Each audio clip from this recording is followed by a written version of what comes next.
যাচ্ছি আর মনে মনে ভাবছি বংশীবটির তলে দাদা আছে, আমার তো রাধার কথা মনে হয়েছে। এবার আমি কি করব? অর্ধেক রাস্তায় গিয়ে সবলকে গোবিন্দ কাঠ থেকে নামিয়ে দিয়েছি। সবল বলল, দাঁড়াই, তুমি কিন্তু পরে রেখে যে দল হেরে যাবে জয়ী দলকে বংশীবটির তলে নিয়ে যাবে, আমাকে অর্ধেক রাস্তায় নামিয়ে দিয়েছো কেন? গোবিন্দ বলছে, সবল রে, তুই হলে আমার মনের মরমী সখা, এই জন্য তো তোকে কাঁধে করে নিয়ে এসেছি। আর জানিস আমার কি হয়েছে? হঠাৎ করে সবলে রে আমার বেদনা হয়েছে, আমার বেদনা হয়েছে, আমার বেদনা হয়েছে, আমার বেদনা হয়েছে। ও ভাই তুই বিহনে কেউ না জানে আমার বেদনা হয়েছে, তুই বিহনে কেউ না জানে আমার বেদনা হয়েছে। ধৈর্য মরমে সাদা আমার মরম জানে না, ও বাইরে মরমি ছাড়া মরম জানে না। হরে কৃষ্ণ প্রেমে প্রেমে গিবি না, সেই মরমে ছাড়া ভাবে মরম জানে না। ওরে কৃষ্ণ প্রেমে,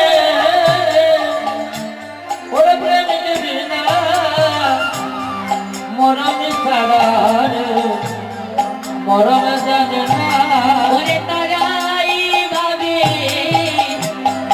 মরমে জানে, ও বাইরে তারা ভাবে মরম জানে। যারা প্রাণ সপেছে গোবিন্দ চরণে তারাই ভাবে মরম জানে, যারা প্রাণ সপেছে গোবিন্দ চরণে তারাই ভাবে মরম জানে। ওরে তারাই ভাবে মরম জানে, মরম জানে।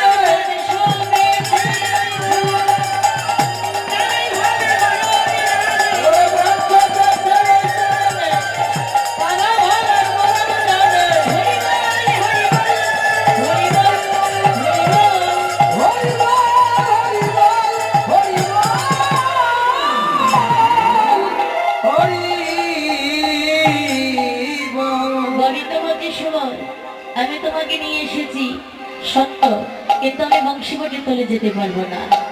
হঠাৎ করে এমন এক বেদনা হয়েছে, আমার যে চলন চলছে না। এবার বলো আমি কি করি?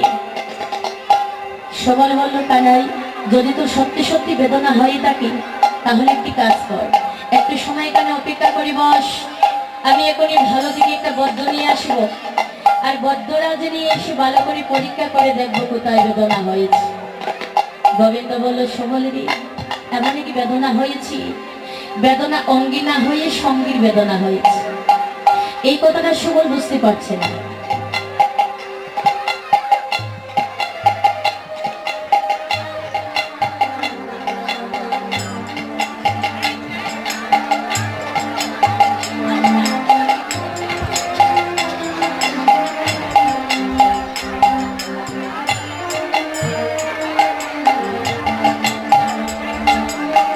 সবল কিন্তু বুঝতে পারেনি। বলছি, কানা তুই ভালো করে বলতো কি হয়েছে? বলছে, দেখ না সবল, তা যদি তুই বুঝতে না পারিস আরো শোনবাই তোকে বলছি। আমার এমন একটা আগুনে লেগেছে, যে আগুনে পুড়ে আমি ছারখার হয়ে যাচ্ছি, আমি কারো কাছে বলতে পারছি না রে। সবল বলল, কানা এ কি বলছিস? আগুন লেগেছে? হ্যাঁ রে, শুধু আগুন লাগে নাই, হঠাৎ করে আমার খুব পিপাসা হয়েছে, যদি তুমি পারো তাহলে আমার পিপাসা বারণ করো। যখন এই পিপাসার কথা বলছি কানাই, সুবল বলছি, কানাই আমি কিন্তু সত্যি সত্যি বুঝতে পেরেছি তোর কি হয়েছে। তোর তো কোনো পিপাসা হয় নাই, আমার মনে হয়েছে রাধার কথা মনে হয়েছে, তাই না? গোবিন্দ বলছি, সুবল এই তো হলে তুই আমার মরমী সখা, হ্যাঁ এই জন্য তো আমি তোকে কাঁধে করে নিয়ে এসেছি, কারণ আমার মনের মরম যে জানে আবার সেই হয় আমার অন্তরঙ্গ ভক্ত। সেই ভক্তির এই সঙ্গ ছাড়া আমি একটা মুহূর্ত থাকতে পারি না। সুবল, বুঝতে যখন পেরেছিস আমার রাধার কথা মনে হয়েছে, যা আমার দাদাকে এনে দে। সুবল বলছে, কানাই হঠাৎ করে এমন একভাবে বিভোর হলে রে, এই সময় আমি রাধা কোথায় পাবো? আচ্ছা, যে রাধার জন্য তুই পাগলির মতো কথা বলছিস কানাই, ওই রাধা তোর কি হয়? রবীন্দ্র বলছিস, সুবলে রে, এই বৃন্দাবনের মধ্যে রাধা আমার এমন এক ধর, তোকে কি বলবো রে? তুই যদি নাই জানিস ভাই, তাহলে শোন আমার রাধার মহিমার কথা। সুবলের হাতে ধরে বলছি, সুবল রে, তুমি তো মর সকালে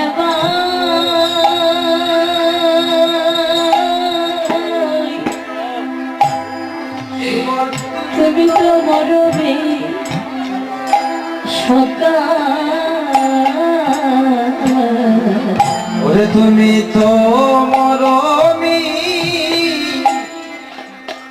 সকালে শুভ অশুভ, তুমি তো মরমি সকাল। আমার দেহে প্রাণ তাকিতে ব্রজের শরীর আইকে, দেহ প্রাণ থাকিতে ব্রজের শরীর আইতে, ওরে একবার আনিয়া দেখারে রাধা, বাই একবার আনিয়া আমায় দেখা। ওরাইকে একবার নিয়া আমায় দেখা রে ও সখা, রাধা একবার আনিয়া দেখা। ও বাইরে রাধা বিনে আমার আর কেহ নাই। ওরে রাধা বিনে রে আমার আর কেহ নাই। ওরে আমার রাধা হলো রে কৃষ্ণ কলঙ্কি রাই, রাধা বিনে আর কেহ নাই। ওরে রাই হইল আমার কৃষ্ণ কলঙ্কি রাই বিনে আমার আর কেহ নাই। আমার উঠিতে কিশোরী, বসিতে কিশোরী, ওরে শুভ আমার কিশোরী গলার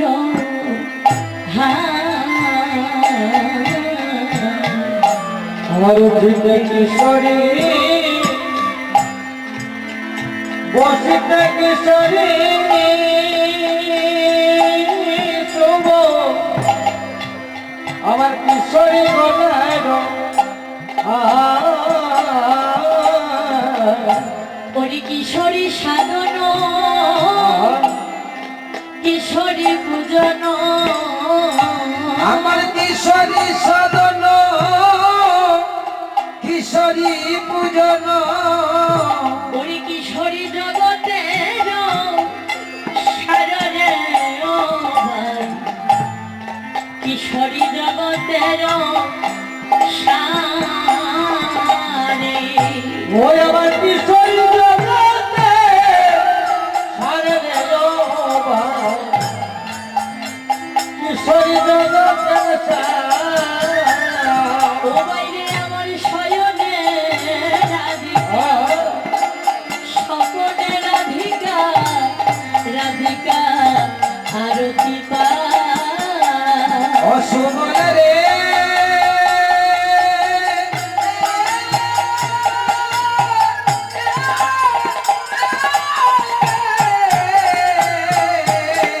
আমার শয়নে রাধিকা স্বপ্নে রাধিকা রাধিকা আরতি আরতি প্রাণ আমি রাধিকা বলিলাম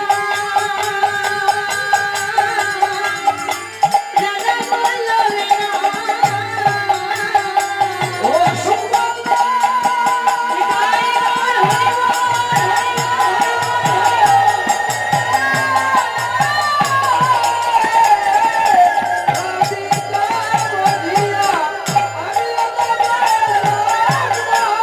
রাধিকা বলিয়া আমি রাধা বল্লভে না ও রাধিকা ভজনা রাধা বল্লভনা কহে দিব চন্দ্রিরা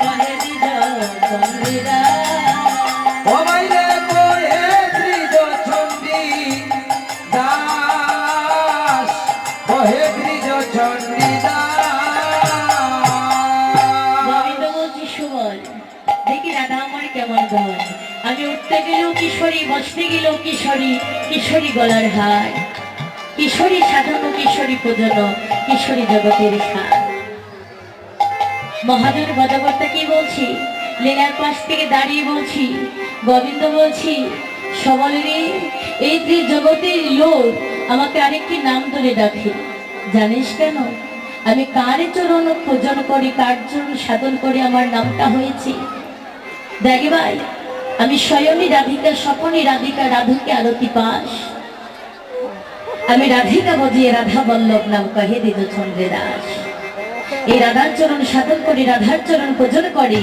যে জগতের মধ্যে আমার আরেকটি নাম হলো রাধা বল্লভ যে বক্তগণ আমাকে নাম ধরে রাখে তাই তো বলছি যা সুবল বিলম্ব না করে আমার রাধারানীকে এনে দেয় সুবল বলছি কানাই তাহলে আমার একটা কথা শোন তুই যে দিনের বেলা বলছিস আমি আনবো কিন্তু আমি কেমন করে আনবো দেখে দেখে ভাই ওরে দিবসে কেমনে যাবো এই বনে রাধা কোথায় পাবো ওরে দিবসে কেমনে যাব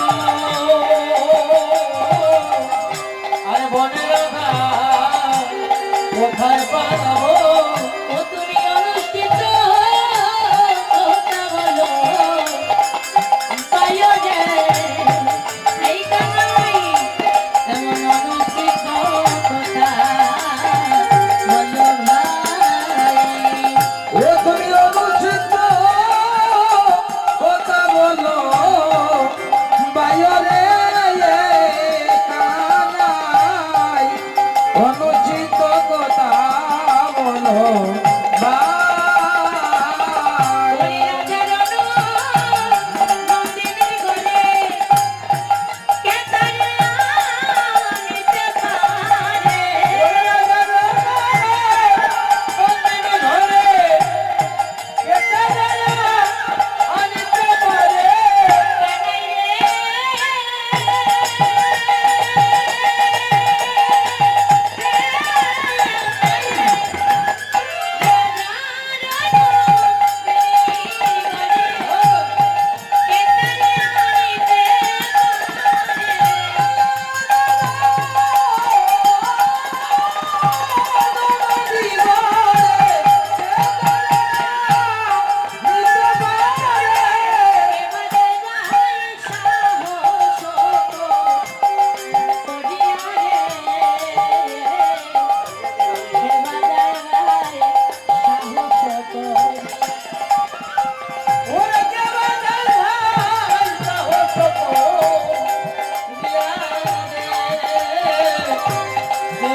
গোবিন্দ কাছে বলছি কানাই একই কথা বলছিস এই দিনের বেলা এই নিপুণ বনের মধ্যে তো রাধা আমি কোথায় পাবো হ্যাঁ তুই যাই বলছিস আমি কিন্তু পারবো না আমি তোকে হাত জোর করে তোর কাছে ক্ষমা চাচ্ছি এবারের মতো আমাকে ক্ষমা করে দে গোবিন্দ মনে মনে ভাবলি সবাইকে যদি আমি ক্ষমা করে দেই তাহলে আর আমার রাধার দর্শন পাবো না গোবিন্দ করলেন কি এভাবে সুবল দাঁড়িয়ে হাতে হাত জোট করে, আর গোবিন্দ আমার নিগুর বন থেকে দৌড়ে এসে কি করলেন, দয়া সুবলের পাও না ঘর ধরিতে আরে দাইয়া সুবলের পায়ে নাগর দরিত যায় ওরে সুবল মাথা লইয়া মানে, ওরে সুবল মাথা লইয়া ওরে ওরে সুবল দুইও হাতে বসাইলা গদুনা, আরে দরি সুবল দিও হাতে বসাইলা যদুনাথে ওরে সুবল দুইও হাতে বসাইলা গদুনা, ওরে দরি সুবল দুই হাতে বসাইলা গদুনা ওরে এ গদুনা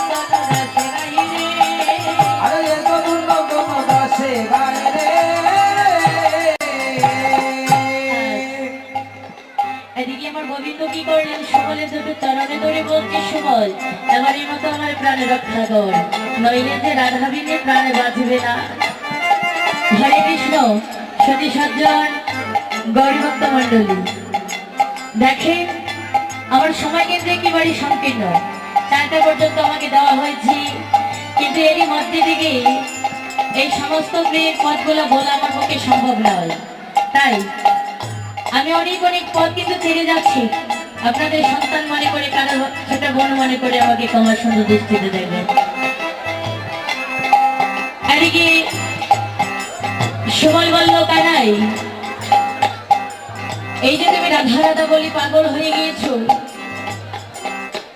আমি কেমন করে রাধাকে পাবো?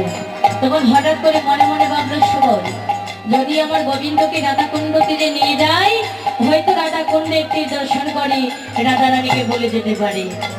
এবার আমার গোবিন্দকে সঙ্গে করে নিয়ে রাধাকুণ্ডের দিকে যাত্রা হলো।